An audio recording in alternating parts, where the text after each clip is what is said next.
আসসালামু আলাইকুম। দেশি বাইকার D69 আপনাদের সবাইকে স্বাগতম। সকাল সকাল একটু কাজে বেরোলাম, শিববাড়ির দিকে আসলাম। ডাচ বাংলা ব্যাংকে কাজ সারবো। এখন আস্তে আস্তে 9:30 বেজে গেছে। আজ শুনি যে 10টার আগে তাদের কার্যক্রম শুরু হবে না। এখন এই 10টা পর্যন্ত আধা ঘন্টা এই রাস্তাতেই হাঁটাচলা করে বেড়াতে হবে। আজকে আমার খুব খুশির দিন, কারণ আমাদের এক বন্ধু আমাদের ছাড়া অনেক দিন যাবত বাইরে রয়েছে। সে আজকে আসবে। এখন দেখা যাক কখন আসে, কোন টাইমে আসে। আপনাদের সাথে দেখা করাবো, সাথেই থাকেন। 9:30 বাজে, কিন্তু এখনো রাস্তাঘাট ফাঁকা।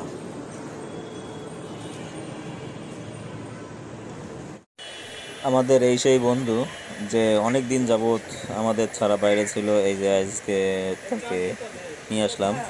সবাই একে তো চেনেনি। আমার দুই মেয়ে একে পেয়েও খুব খুশি। ছোট জনও খুশি, বড় জনও খুশি। তাকে পেয়ে খুবই খুশি, কারণ সে এখন তাকে চড়ে স্কুলে যাইতে পারবে, ছোট জন ঘুরতে পারবে। এই জন্য খুব খুশি।